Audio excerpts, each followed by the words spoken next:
आएगी, कपड़ा लत्ता कैसे आएगा, बच्चों का लालन पालन कैसे करेंगे, है ना, जो जो बच्चों की जरूरतें हैं उनको कैसे पूरा करें। तो परमात्मा ने वो भी चिंता ले ली। कह रहे तू क्या अपने एक बाल को भी सफेद को काला कर सकता है? मैंने तो कहा मैं तो नहीं कर सकता पिताजी।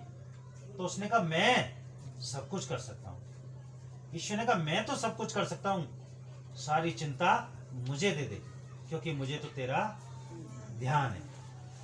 और जब तक मैंने ये कहा ये घर मेरा है, तो मुझे इतनी परेशानी हुई, बिजली का बिल मुझे देना पड़ा, पानी का बिल मुझे देना पड़ा, और घर में जो राशन आता था वो भी मुझे खरीदना पड़ा। और बच्चों के, जब मैंने कहा ये बच्चे भी मेरे हैं, तो उनकी बच्चों की हर जरूरत, हर कपड़े लत्ते मुझे खरीदना पड़ा। लेकिन जिस दिन मैंने सोचा, जिस दिन मुझे बताया गया, कब बताया गया? जब मैं परमेश्वर की ओर मन फिराया और जब मैंने परमेश्वर की ओर कदम बढ़ाया। परमात्मा ने कहा तू मेरी ओर अगर एक कदम बढ़ाएगा तो मैं तेरे लिए 10 कदम बढ़ाऊंगा। तो मैंने कदम कैसे बढ़ाया? मैंने कहा संसार में तो मैंने बहुत जी लिया, बहुत दुखों में था, बहुत परेशानी में था, बहुत मेहनत भी करी, लेकिन कुछ भी हाथ आज तक नहीं आया। तो एक पिता ने कहा तू अपने घर को, परिवार को अच्छा करना चाहता है, देखना चाहता है अच्छा भोजन मिले, अच्छे कपड़े मिले, मन के अंदर सुख शांति हो और तेरा घर स्वर्ग के समान हो जाए। मैंने कहा हाँ पिता मैं तो चाहता हूँ। तो उसने कहा चल मेरे साथ एक कदम बढ़ा, मैं तेरे लिए 10 कदम बढ़ाऊंगा। तो जैसे जैसे मैंने संगतियों में जाना शुरू किया, जब मैं संगतियों में, मैंने कहा अच्छा जीवन चाहिए मुझे, क्योंकि संसार में रहकर तो मुझे कुछ नहीं मिला, घर बैठकर मुझे कुछ नहीं मिला। लेकिन हाँ फिर संगतियों में जाना शुरू किया, पैसे नहीं होते थे, 50-50 रुपए का पेट्रोल डलवा के मैं संगतियों में जाता था, दान के लिए भी पैसे नहीं होते थे, 10-10 20-20 रुपए मैं थैली में डाल के चुप करके ऐसे मुट्ठी बंद करके दान करता था।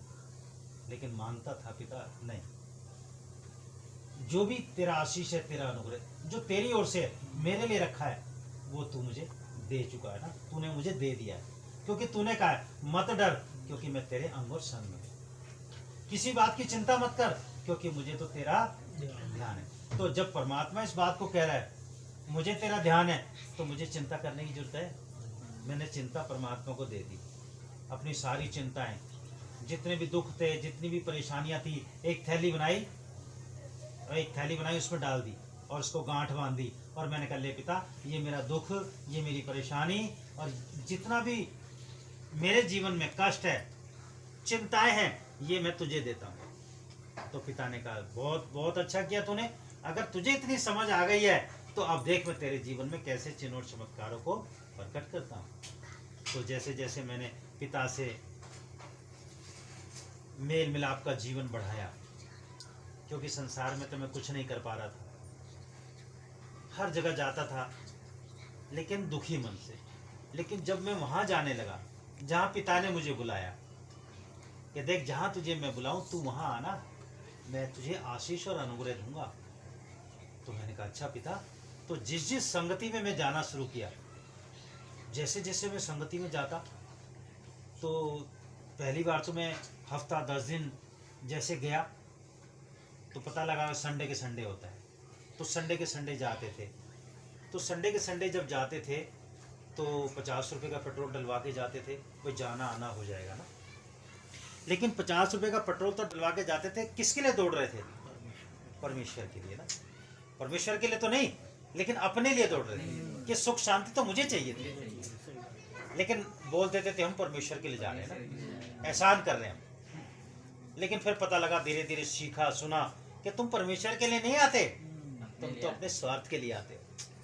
तो उसने कहा ये भी मुझे मंजूर है, उसने कहा ये भी मुझे मंजूर है, अपने स्वार्थ के लिए आते हो लेकिन आते तो हो, उसमें भी मैं तुम्हें आशीष और अनुग्रह दूंगा।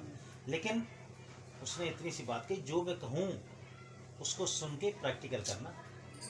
तो हमें पता लगा कि अगर जो भी हम कमाते हैं, जो भी हम काम धंधा करते हैं, उसमें से अगर परमेश्वर का आदर करते हैं, परमेश्वर का सम्मान करते हैं, तो परमात्मा, वो धन हमारा कहाँ इकट्ठा होता है?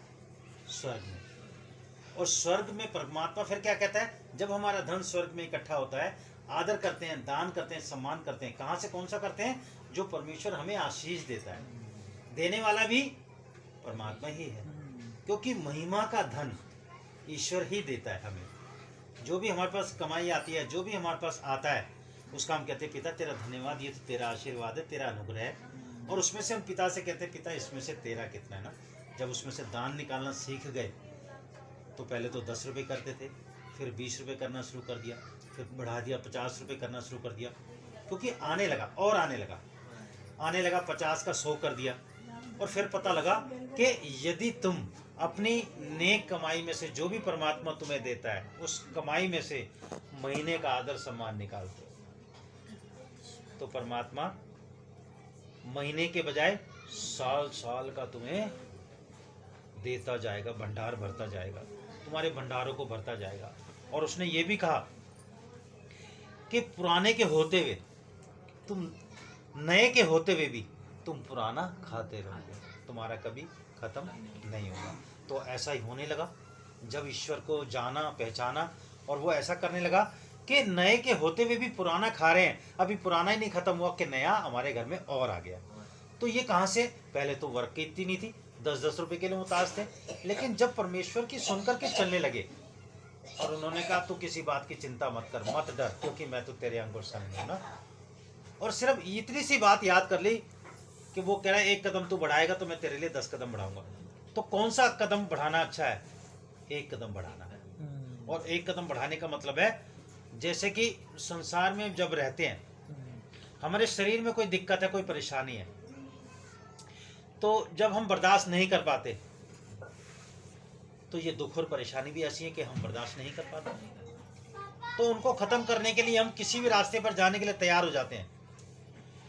उन परेशानियों को, दिक्कत को खत्म करने के लिए हम किसी भी रास्ते पर जाने के लिए तैयार हो जाते हैं। इधर से कोई बहन बोलती है तू बहुत परेशान है, बहुत दुखी है, तेरे बच्चे नहीं मानते, या तेरे घर में बरकत नहीं है, काम धंधा नहीं है, तो एक काम कर, बाबा है वहाँ पे जो बताता है वो हो जाता है।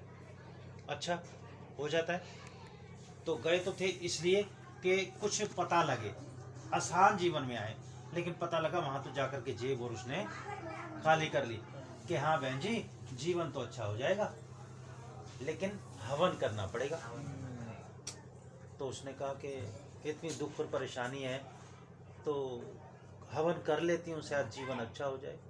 तो उसने पंडित जी ने लिस्ट बना के दे दी, ये ले आओ। अरे खुद को तो खाने को कभी मिल नहीं रहा, फ्रूट ले आना, मेवा ले आना, ये ले आना, वो ले आना। अब ना करे तब भी कि पंडित गुस्सा हो जाएगा, नहीं परमात्मा गुस्सा हो जाएगा। तो वो जेब में पैसे भी नहीं है, अच्छा जीवन चाहिए, आसान जीवन चाहिए, तो पड़ोसी से उधार मांग करके वो हवन कीर्तन करवाया। हवन कीर्तन करवाने के बाद भी जिस चीज़ के लिए हवन कीर्तन करवाया था वो तो इच्छा चाहते नहीं पूरी हुई, लेकिन वो टाइम आ गया कर्जे वाले का, लाओ ही पैसे। इधर तो काम धंधा नहीं है, उधर कह रहे लाओ ही पैसे। तो मन कैसा होएगा?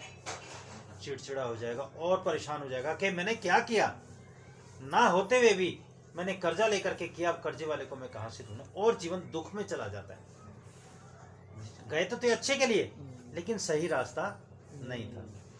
लेकिन ईश्वर जो परमात्मा, जिसने जगत को बनाया, सूरज और चांद को बनाया, धरती और आकाश को बनाया ना, और जिसने हमें भी रचा, जो परमात्मा तो है, वो कह रहा है मैं परमात्मा ही नहीं हूं, मैं तो तेरा पिता भी हूं। जो मनुष्य से नहीं हो सकता वो परमेश्वर से हो सकता है। तो परमेश्वर ने कहा सब कुछ मैं कर सकता हूं, जो कराना मुझसे करा। तो जब हम सीख गए, परमात्मा से कहना शुरू किया पिता ये घर तेरा है, तो वो घर भी अच्छा हो गया। पिता से कहा पिता ये बिजली का बिल तेरा है, तो बिजली का बिल भी आसानी से चला गया। पिता से कहा पानी का बिल तेरा है, पानी का बिल भी चला गया। और पिता से कहा पिता ये राशन तो तेरा ही होना चाहिए था, घर तेरा है तो राशन भी तेरा है, तो बड़े आसानी से राशन भी आने लगा। फिर पिता से कहा पिताजी ये जेबें भी तो तेरी हैं, तो जेबें भी भरने लग गई। और जब काम पे जाना शुरू किया तो पिता ये तो आप कर रहे हैं। देखा कितने स्वार्थी हैं हम लोग, कितने चालाक हैं। खा तो हम रहे हैं, लेकिन जब काम करने की बारी आती है पिताजी आप करो ना। लेकिन फिर भी उसने इस बात के लिए, पिता ने क्या कहा, मैं हर्षित हूँ, क्योंकि कम से कम मेरे बच्चों ने मुझे पहचाना और मुझे इस्तेमाल किया, मुझे यूज किया। और जब जब